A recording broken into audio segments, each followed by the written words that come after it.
Good evening, everybody. Thank you so much for staying with our Confluence conference. Uh, please enjoy finishing your meal. We will have a couple of talks together with Eric McCulley. So this is our presentation together. What I will be talking in my part of the presentation is I will share what we understand about where water is in our region, how much we know, and how much we don't know. And then Eric will follow, will come later and will tell me all of the things that I said incorrectly. So, just very briefly, some information about where we have our water stored. So this picture shows how Utah looked like 15,000 years ago. What at that time was one of the largest lakes in North America, Bonneville Lake, was pretty much of the size of Michigan Lake. It's important to our story because it explains why we have certain aquifers and places underground where we can store water. So at that time, Great Salt Lake and Utah Lake were both parts of the Bonneville Lake.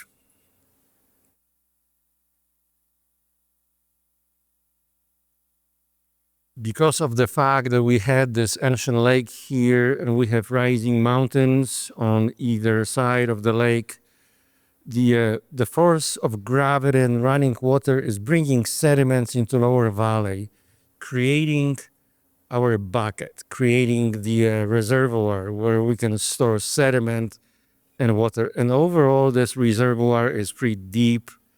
It's thousands of feet deep. It doesn't mean that we can use all of the reservoir, but there is a lot of space to store water. So here we have the Wasatch Mountain Range, all of the sediment that is sitting in the lower Ogden Valley, it's coming originally from the mountains.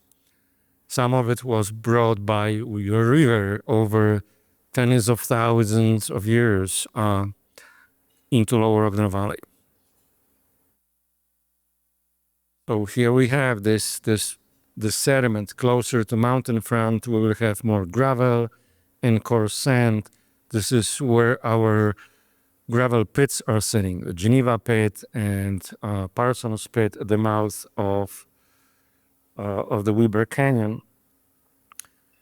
As we move further away from the mountain front, closer to Great Salt Lake, our sediments are gradually changing to finer sediments, such as silt, maybe a little bit of clay.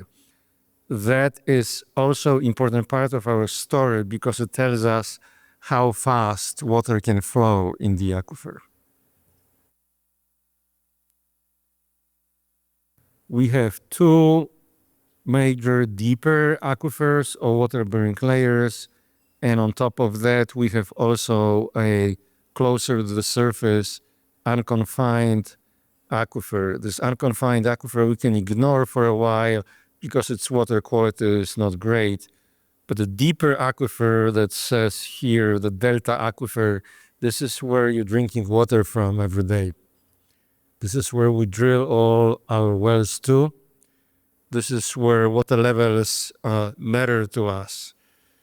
This is where we have lost already 60 feet of elevation, or maybe 75% of pressure or elevation energy that we can use to provide drinking water to our families, to our friends in the community.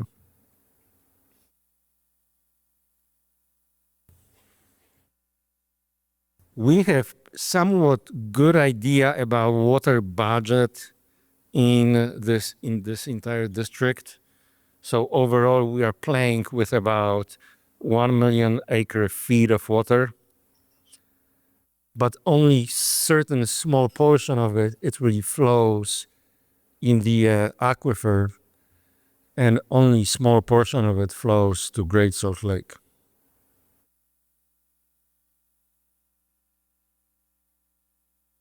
So what we believe in, based on information that we have from all of the field studies that were conducted here over the decades, about 70,000 acre feet of water are being recharged every year to our main aquifer.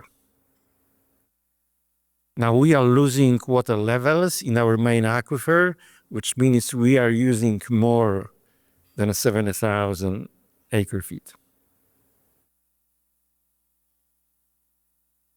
Where is the 70,000 acre feet coming from? Big portion of it is from snowmelt.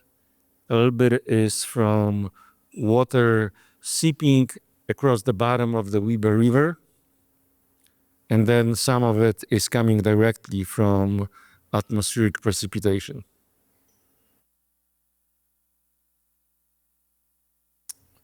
We need to identify that there are certain zones that we need to protect. These are our direct recharge areas where water is moving from direct precipitation or from the rivers into our aquifer.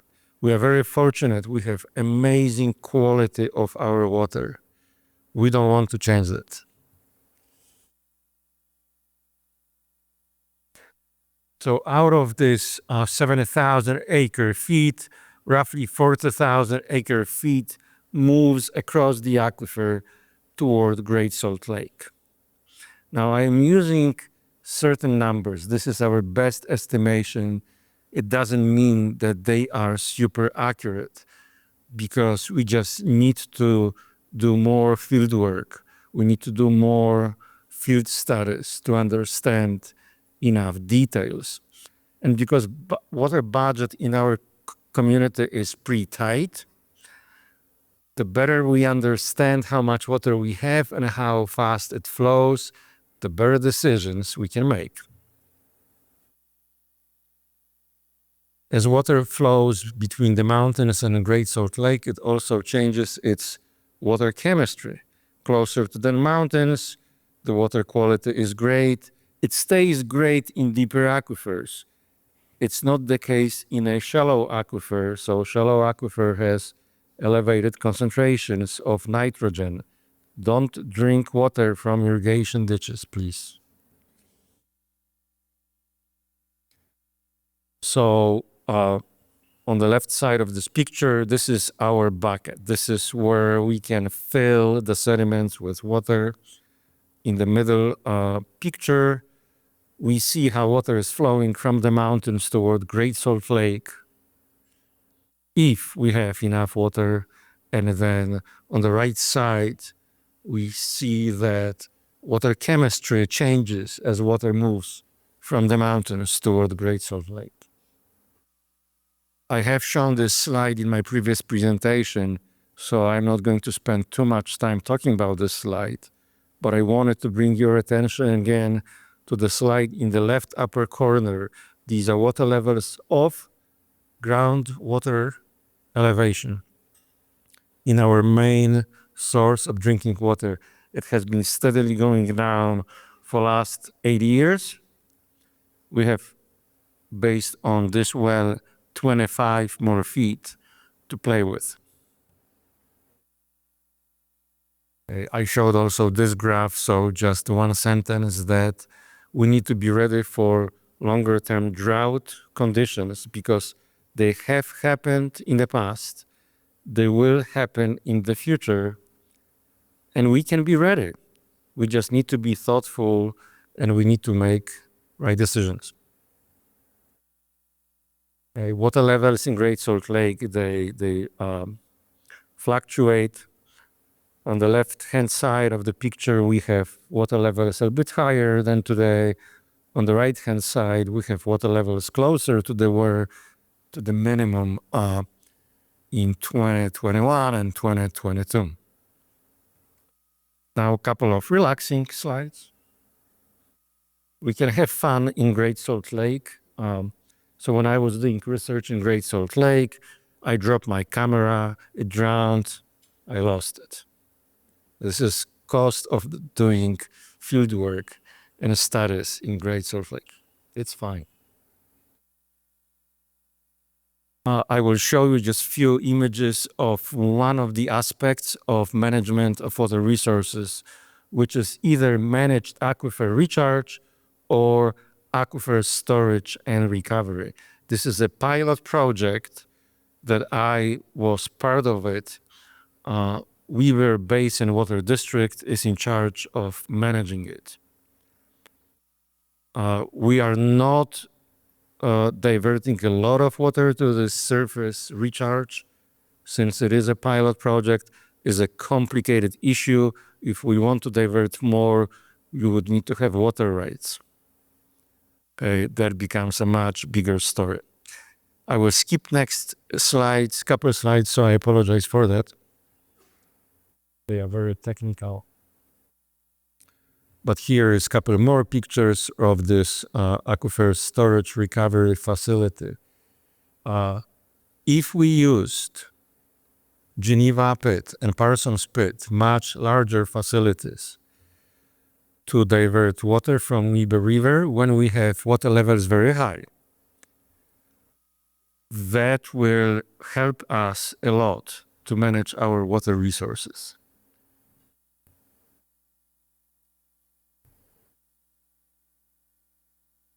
Okay, I just go to, okay. I apologize for that. My group, we built numerical model, it was 20 years ago.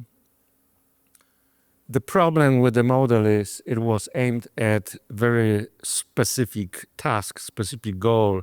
It was artificial recharge. But the big picture is a model like this can tell us more exactly how much water flows from our aquifers to Great Salt Lake. From number of publications, we know that this is somewhere between 20,000 acre feet per year to somewhere about 150,000, not a very accurate range of numbers. There is a reason for that.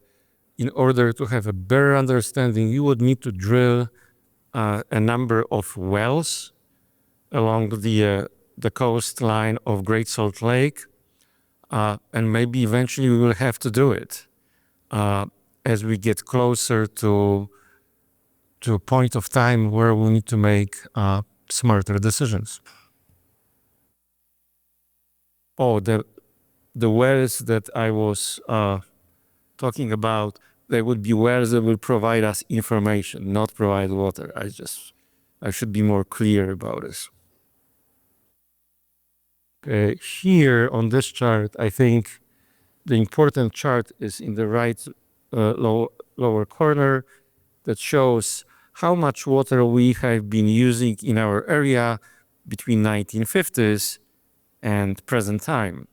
And we'll see that the right side of the chart has numbers 3 times as high as numbers on the left side of the chart.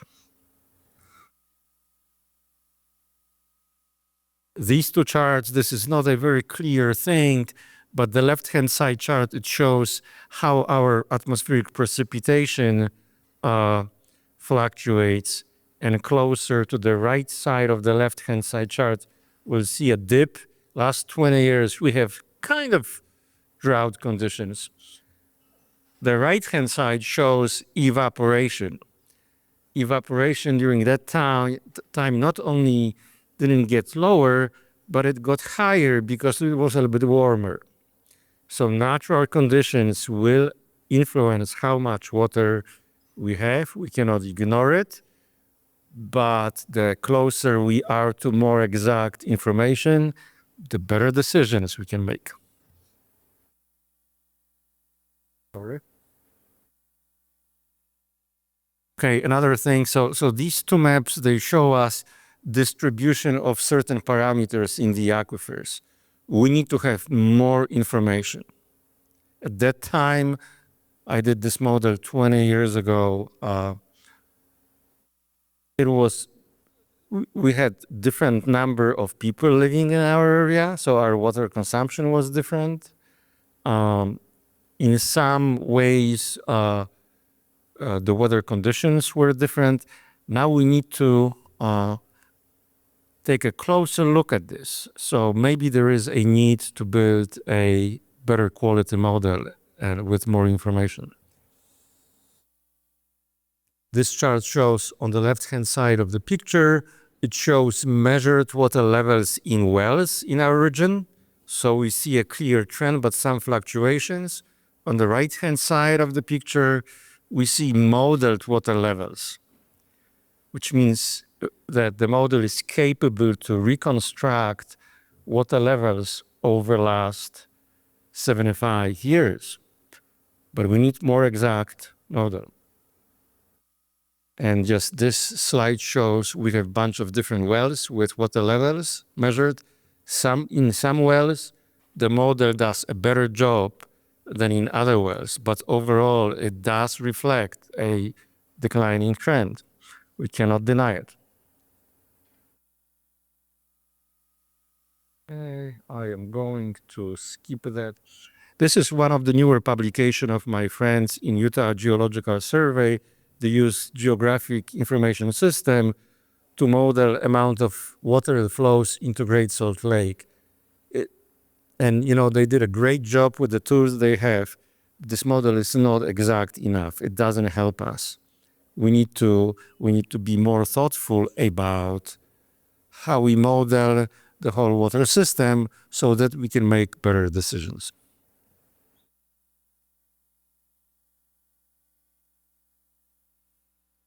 Okay, so now it's time to be creative. So I will ask Eric to come up here.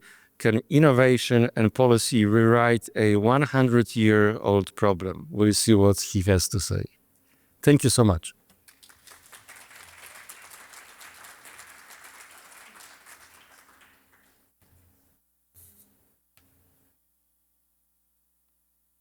Thank you. Good job. All right. Well, thanks everyone for sticking around for the night and having some food with us. We really appreciate everyone's participation. And I'm going to go a little bit different. I'm not going to show a PowerPoint. Anyone want to see another one? Maybe? No, I appreciate all of them today, but we're, it's late in the evening. So I'm just going to tell a story about the Weber River. And I hope you enjoy it, and certainly want to get some feedback from some folks. So I call it Pride and Place, a Weber River story. And it's a story of a great river cascading down from steep-peaked mountains of the Wasatch, where great people have lived for centuries off the bounty of the water and the land from which it comes. We're here today to discuss a great working river that has provided for the people and land supporting farms and ranches, cities and towns, fish and wildlife, and a world-class terminal lake at the bottom of the watershed. This is not the Colorado or the mighty Mississippi or the Nile or the Amazon. Today I'm speaking about the Weber River, which is the basin we're in right now, and the people that rely on it for sustenance, for peace, and their livelihoods. This includes all of us, and together we can make the decision collectively to ensure the river has water, Great Salt Lake has water, and the Weber River Basin continues to thrive. I have great hope and optimism for the future of the Weber River based on the collective interests of all of you here tonight. The Weber Partnership, Weber Basin Water Conservancy District, Utah agencies and local governments coming together along with organizations and communities in the basin to help this river continue to provide for all of us. The Weber River is the center of our quality of life on the Wasatch Front, because without it, there would be no water. And we all need water. We all love water. Just think about all the ways the water affects your individual life, the life of your neighbors, the fish and the wildlife, and other values that we hold dear to ourselves as Utahns. I also want to thank all of those who have been involved in water conservation and river stewardship, cleanup in your favorite natural places. From just making sure that oil doesn't go down the storm drains, or sweeping your fertilizer off the sidewalk, or only watering your grass when you need to. We've all done our part. I want to let you know about a challenge. It's not just any challenge, but a challenge you can work on every day. That challenge is to do something good for the river every single day. Whether that's to help on a river cleanup, turn off your sprinklers when it rains, or take longer showers, because you know it goes down there eventually. We can all do something starting today, or maybe tomorrow, but we can all just start. And this is not a new initiative, because it's a continuation of initiative that people have worked on together for millennia, keeping the land that provides sustenance for us and all living beings, and most recently by the residents of the Weber Basin, who have been working to reduce water use and droughts and live with what the mountains provide until the rain comes again. So this is the quiet good news, is that the Weber Basin has already proven it can evolve and still support farms, families, and industries. We all live in a basin, and we understand that water's not limited, but we've also shown that we can adapt. Now the question is, how do we protect that progress and continue it into the future? Evaporation and, seepage and things like that certainly affect the surface water and are replacing the groundwater, as Marek mentioned. But the rivers and the wetlands also need water. So how do we make those decisions to improve Great Salt Lake and the river? And there's going to be some hard choices we have in the future. But people need to see the results of our efforts, because a lot of people right now don't believe that if they're doing something, it's so small that it can actually make a difference. And we need to see those results, and we need to see that through data and then also through Great Salt Lake coming up. A rancher who reduces irrigation, a city that removes turf, a water district that invests in efficiency, they all want to know their sacrifice mattered. And they want proof that holds up in a wet year and a dry year. And that's the next chapter of this story, and the one that we can write together. USU Extension has observed a 60% decrease in consumptive use of agriculture between 85 and 2015, while agriculture remained productive. So this is an example of some things that we can improve. The Weber Basin is one of the places where efficiency and management changes have resulted in increased real water availability in places, but not all, and not just paper water in those places. We together will work to ensure these resources remain viable by making decisions about how to use our water in our daily lives, as each of us matters. Each of us will have the opportunity to make the best decision every day, while in drought or in flood, for long-term resilience of our watershed, not only for us today, but for those that will come to work the land, or work in an office, or just live in the mountains and valleys of the Great Salt Lake Basin. Weber Basin has already proven that we can evolve and still support farms, families, and industries. But we all live in this basin and need to understand that it's not an unlimited resource, and we need to make decisions wisely. The efficiency gains are real in places, and we can still continue to improve the way that we use water. So some local actions in the Great Salt Lake Basin. We need to be honest with ourselves. The honor system we've worked for water accounting isn't workable as we scale up these historic conservation investments. I've talked with dozens of water managers, irrigators, agency staff, and local officials over the past year, and there's broad consensus on this. Not because anyone's cheating, but because we're asking for public and philanthropic dollars, and that money comes with accountability expectations. And there's a technical gap we need to address. So much of the water use in this watershed comes from groundwater, and as Marek mentioned, measuring that and trying to use surface water measurements only is not adequate to answer all the questions we have. So we need integrated monitoring of surface and groundwater to truly understand where water goes and whether our conservation investments are working. Real savings will come from targeted investments in the places where we can verify results, and that requires data infrastructure we don't fully have yet. Local actions in the Weber Basin are similar to those other great rivers of the Great Salt Lake Basin, including the Bear River up north and the Jordan down south, fed by waters off the Wasatch and Uinta Mountains that pass through the Provo River and Utah Lake on their long path down from the Great Peaks. Agricultural ways of life and natural open lands are becoming scarcer and cultural values are changing. Water use is also changing, where canals and ditches are replaced with gutters and drains to facilitate our bigger and bigger families, industry, and other businesses across the watersheds. Each day passes, we're currently using more physical water than is available in each snowy winter season, where snowpack used to provide up to 90% of the water needed in summer to support agriculture and other human and natural uses. Now the low elevation rains that we've seen this year and in more recent years reduce the available snow for later in the season, and we need to be more efficient with what's left. Along with providing water for rivers and lakes that we all rely on for sustenance, as we talked about before. We as a society may need to cut overall consumptive use in all the basins in Great Salt Lake by as much as 30 to 50%. To ensure Great Salt Lake and all the resources it supplies doesn't dry up. Recent efforts to return water to Great Salt Lake are gaining momentum, and the next round of savings is really going to matter. We also need to make sure we have better accountability in the actual water versus the water we use on our lawns and farms and turf and other outdoor areas. Real savings will not come from not flushing or brushing your teeth with the water off, but we all have to do our part, and saving outdoor water is a big part of that.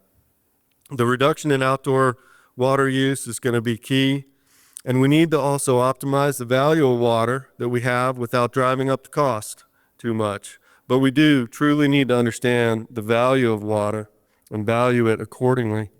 The price of water is key to understanding why we use so much. Here's the thing about water pricing. We can't value what we don't measure.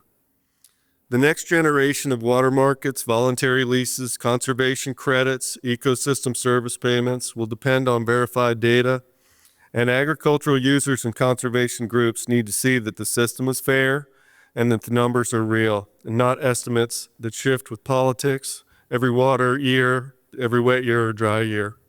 And we want to create an economic and non-monetary incentives to support that. Our watershed has the opportunity to build that infrastructure and work on good economics along with the good ecology. So some solutions that we have in motion. There's some examples in recent years of efforts across our communities to improve the way we use water to maintain both Great Salt Lake and our healthy and prosperous way of life. Recent dedication of leased water from the Huntsville Abbey Farm to Great Salt Lake, being led by the Great Salt Lake Wetland Enhancement Trust, is a really good example of how working farms can contribute water while still maintaining their vitality.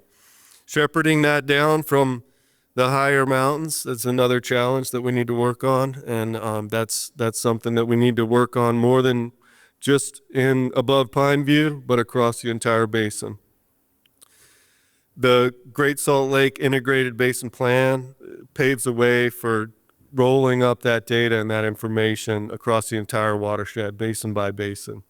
Projects like the Huntsville Abbey Farm show that voluntary water transactions can work.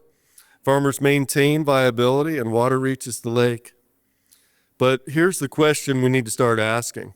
How do we prove that leased water actually arrives at the lake? There's only 4 gauges downstream or upstream of the peripheral wetland complexes now, with little verification below those points. So that can create a black box, and we need to fill in some data there.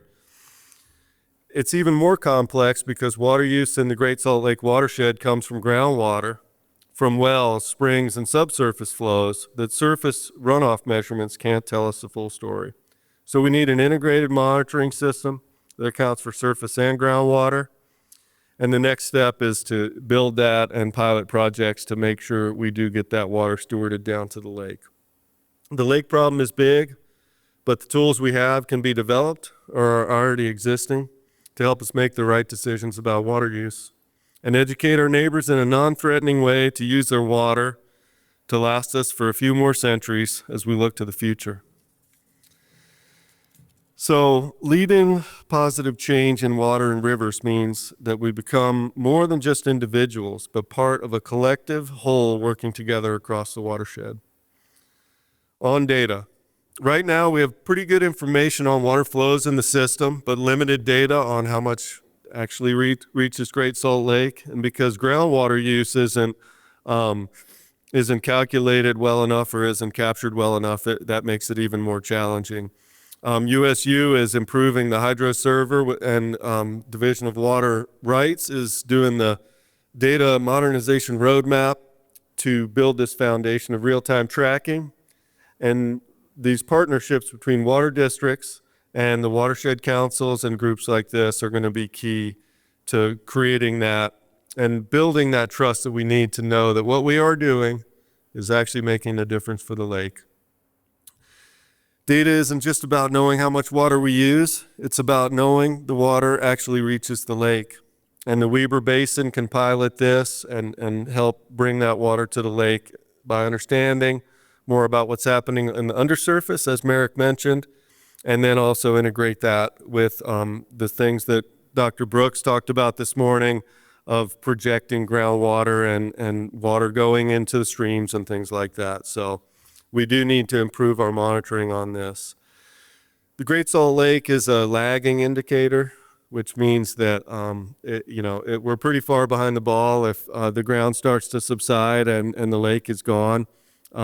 We need some leading indicators that water's in the river, the groundwater is being refilled, and that trend that Marek was talking about where it's going down actually either stabilizes or comes back up. So we do have some challenges, but we can get there.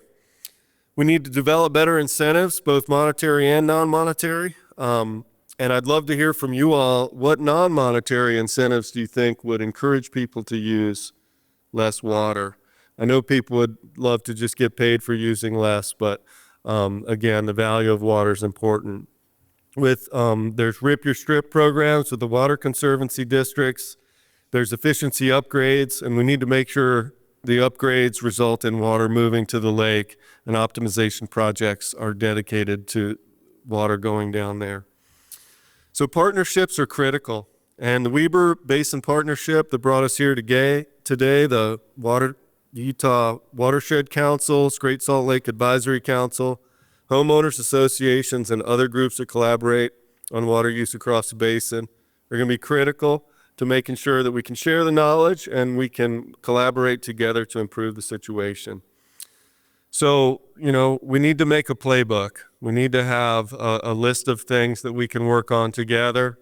For example, cities and HOAs may want to consider metered outdoor benchmarks that they're going to meet over the 5 to 10 years, phasing out non-functional turf where it's not needed in public properties, and other best practices to improve outdoor water use.